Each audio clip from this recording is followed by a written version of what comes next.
Mr. Antonio Costa, the President of the European Council.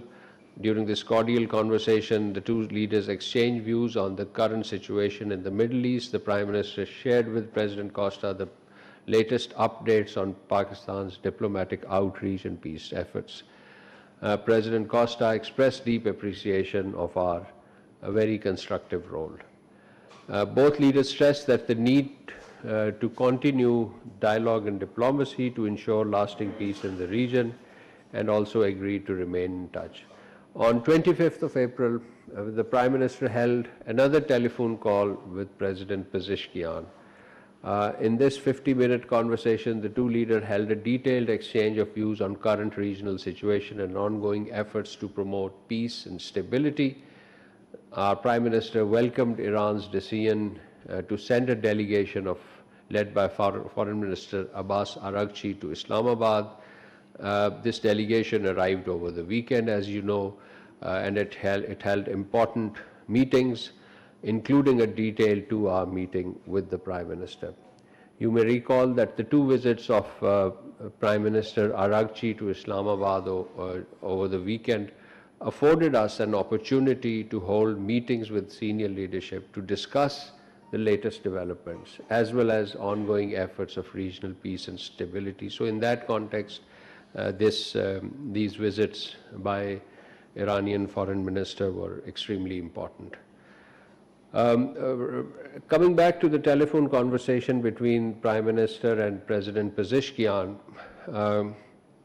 the Iranian President thanked our side for the contribution to the peace efforts and agreed to remain in touch. And so this was a very important series of telephone conversations that took place between the Prime Minister and the Iranian President.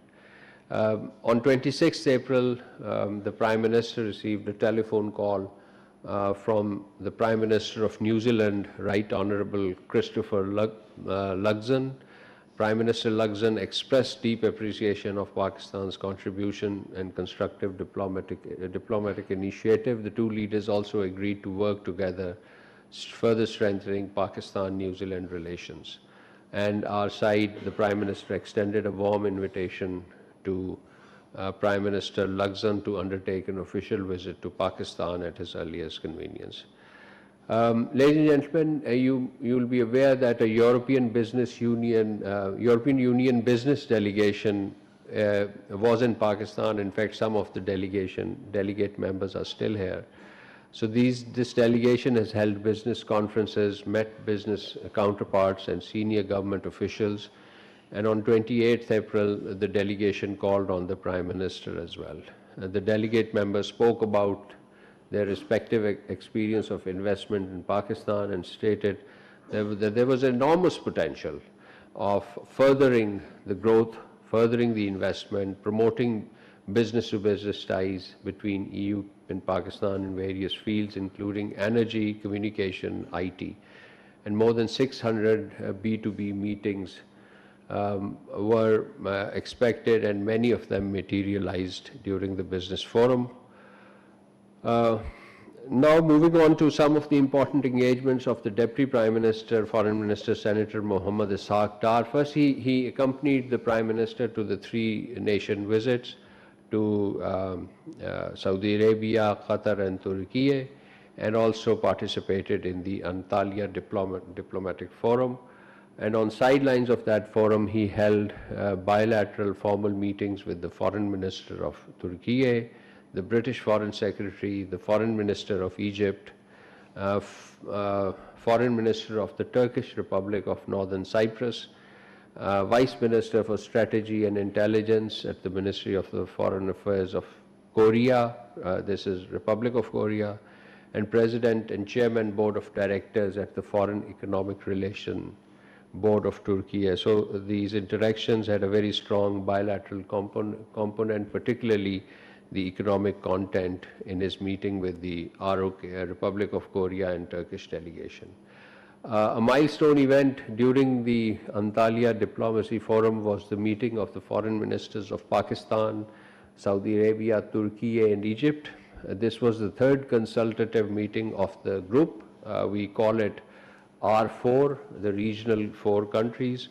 You may recall that the second FM level meeting of this R4 was held in Islamabad last month, and we also hosted a senior official meeting of R4 in Islamabad on 14th April. So at Antalya, the 4 foreign ministers exchanged views on evolving regional dynamics, reaffirming vital role of dialogue and diplomacy in promoting peace and stability and shared prosperity. They expressed a shared commitment to advancing the partnership, deepening coordination, and expanding collaboration across key areas of mutual interest. At the Antalya Diplomacy Forum, the Deputy Prime Minister and Foreign Minister also addressed a panel discussion titled Trading Trust, the Future of Economic Integration and Stability in South Asia.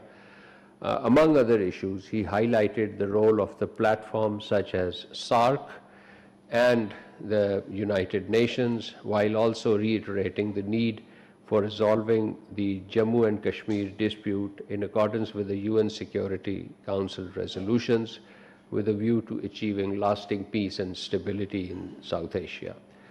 Very briefly, I'll list some of the important telephone conversations that the Deputy Prime Minister and Foreign Minister held during this period. On April 19th, with the Polish Deputy Prime Minister and Foreign Minister, secondly with Foreign Minister of Iran, thirdly with the Foreign Minister of Canada and Foreign Minister of Egypt on one single day. On April 20th, he held telephone conversations with the Foreign Minister of Australia and Iran. On April 21, with the Foreign Minister of Egypt and Foreign Minister of Saudi Arabia.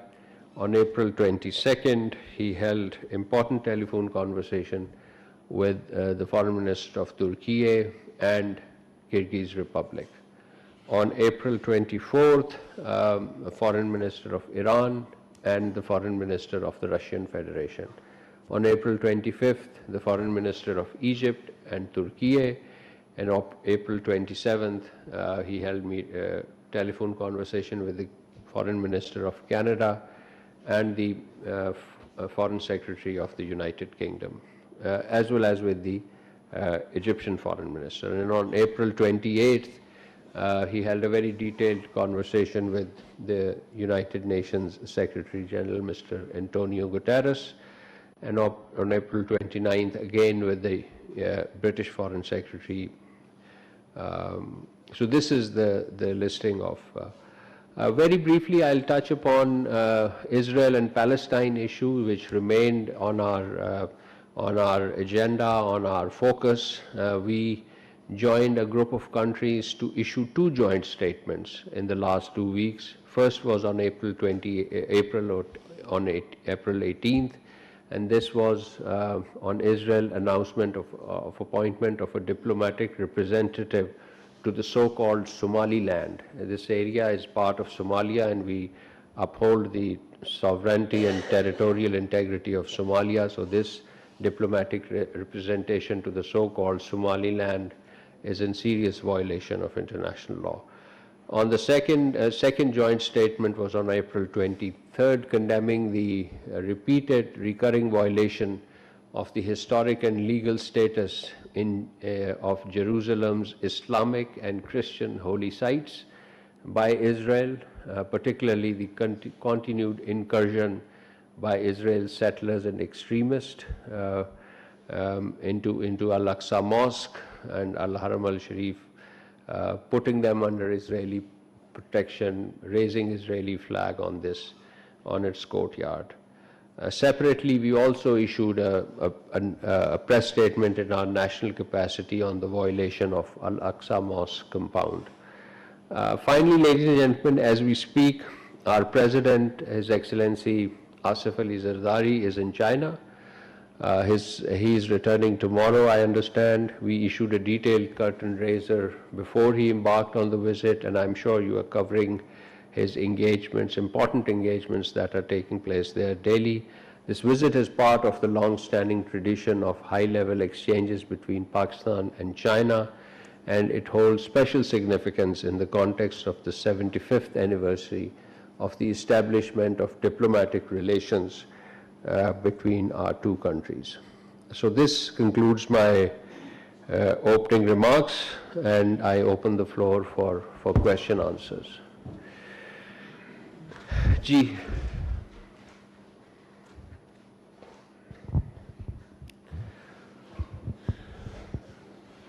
इनको दे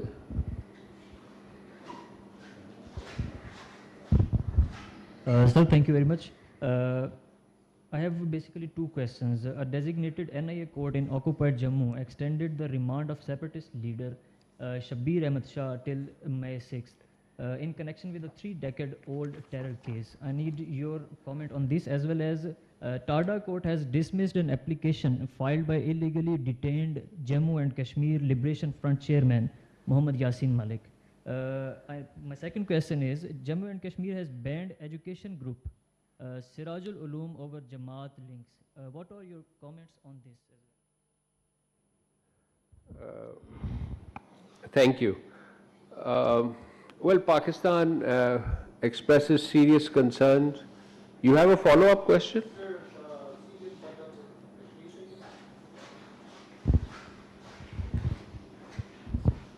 शोपियां में sir जो एक मदरसे के ऊपर पाबंदी लगाई गई है, सिलसिला दोबारा शुरू हो गया है। एंड सेकंड, क्या आपने देखा होगा कि मरहूम लियाकत अली खान की जो जस्दे खाकी है वो दरिया के उस तरफ रख कर और एक अंगेज मनाजर थे, और ये जो सिलसिला शुरू हो गया कि जनाजों में भी शिरकत नहीं कर सकते, तो क्या इसका कोई सलूशन है कि सर कि अपने प्यारों की इस दुनिया से रुखसत होने के बाद वो आप नीलम वैली वाली बात करंट सेक्टर में? Well, thank you. Firstly, on your question, we expect serious concerns over the rearrest and continued extension of 3-decade-old case against distinguished Kashmiri leader Shabbir Ahmed Shah. Shabbir Shah Sahab has remained incarcerated on fabricated charges for 7 years in a row, and maybe many years before that. We understand that he's been diagnosed with a serious health problem, probably cancer, so this is deeply worrying. I'm sure the harsh prison conditions and lack of access to basic amenities in the Indian jail are further aggravating his plight. We call upon India to end the sham trial of Shabbir Ahmed Shah Sahab, as well as similar proceeding against other Kashmiri leaders. We have also noted media reports regarding the dismissal of the appeal of Kashmiri leader Muhammad Yasin Malik by a Tada court, as you referred. We express serious concerns over the continued detention and imprisonment of Yasin Malik Sahab since 2009, as well as denial of fair trial in a very politically motivated case against him and other as well as similar cases against other Kashmiri leaders.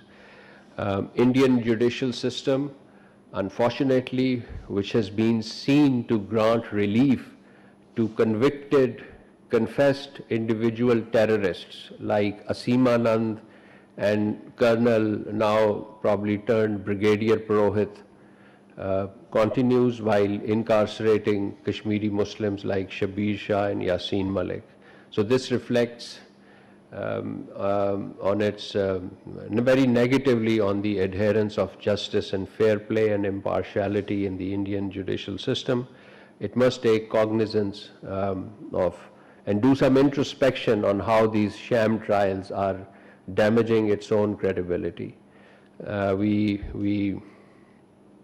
We call upon the international community also to take notice and cognizance of the situation and play its role in basically pressing upon India for immediate release of Shabbir Shah Sahab, Yasin Malik Sahab, and indeed all other political prisoners who have been incarcerated for their voices on human rights and political freedoms. We strongly condemn and on your second question, we strongly condemn on this Indian illegal action in connection with the reported ban and sealing of Jamia Sirajul Uloom, which also was referred in your second question. And its sealing, its ban on its activities under the draconian Unlawful Prevention Act, the so-called UAPA, which is in operation in Indian illegally occupied Jammu and Kashmir.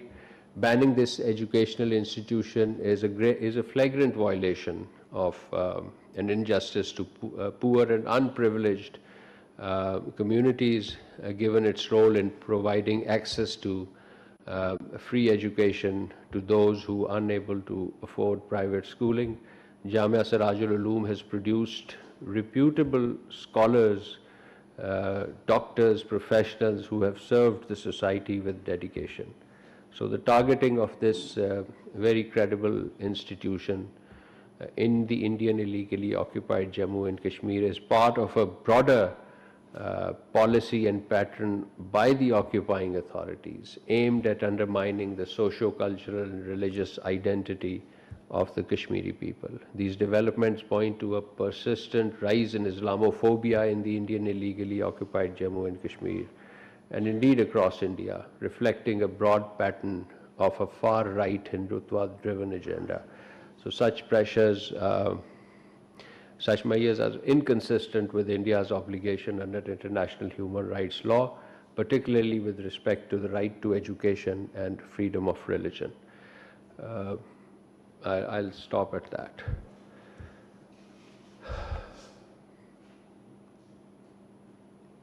Ji, Saleh Zafar.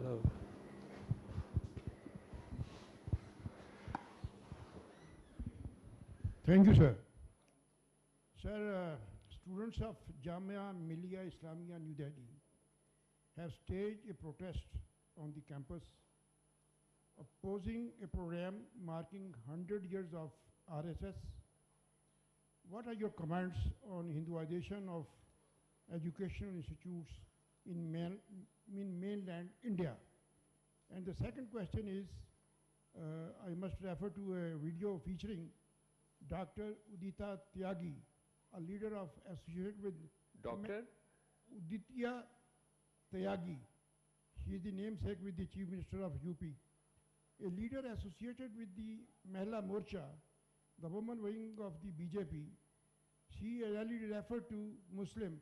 I'm sorry, I have to quote her with anguish, pain, and rage, that Muslims were producing children like pigs. What are your comments? She also referred Muslims as a jihadi pigs. This is horrible.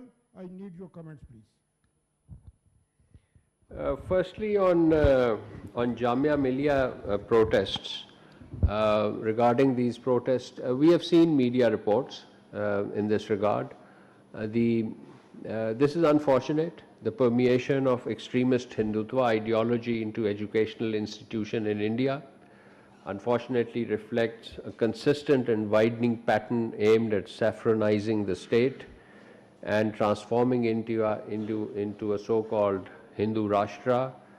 It is regrettable that educational institutions are increasingly being turned into platforms for propaganda and hate-driven majoritarian narrative among young minds, particularly Jamia Millia, which has a very lofty traditions and strong history.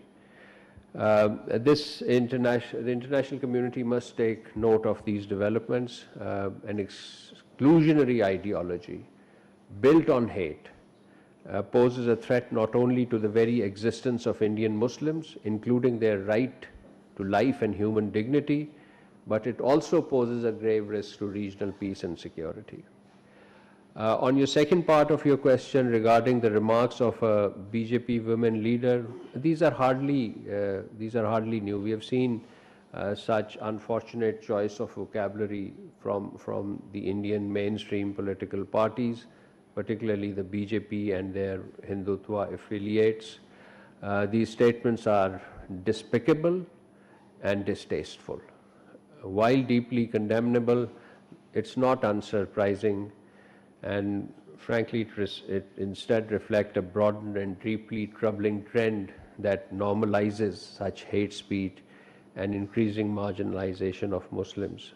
We unequivocally condemn such vile expression of hate speech and incitement. The international community must take note of this pattern. India must uphold its international obligations to curb hate speech and protect the rights and dignity of its minority communities, particularly its Indian Muslims. This side, Anas. Thank you so much, spokesperson. I'll stick to two questions. First, with regards to ahead of Amit Shah's visit, we're seeing that at least 5 new districts have been created in Ladakh in the Indian occupied territory of Jammu Kashmir, which essentially brings the total number of districts to 7 in this so-called Indian Union territory. What do you have to say on that? And yesterday, while addressing the federal cabinet briefing, the Prime Minister said, and I quote, that Foreign Minister Arakchi, on his second visit to Pakistan, has assured that he will call back and lay out a plan. Did that call back happen yet or not? Thank you.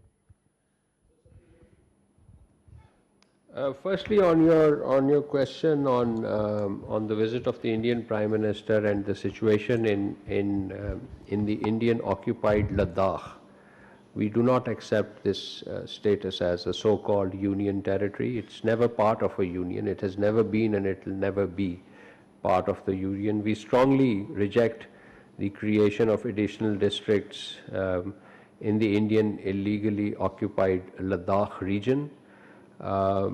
This kind of a political engineering is actually a unilateral action by India in an internationally recognized disputed territory to devoid the region of the legal validity political representation. It contravenes the UN Security Council resolution, and this may neither alter the internationally recognized disputed status of the territory, the Indian occupied Ladakh, or the wider Indian illegally occupied Jammu and Kashmir, whose final disposition is to be done in accordance with the relevant United Nations Security Council resolutions and the aspirations of the Kashmiri people through a free and impartially held plebiscite under the UN auspices. Thank you. On your second question about Mr. Rakshi, I think maybe I can take few more questions on this subject, and then I promise I'll start by your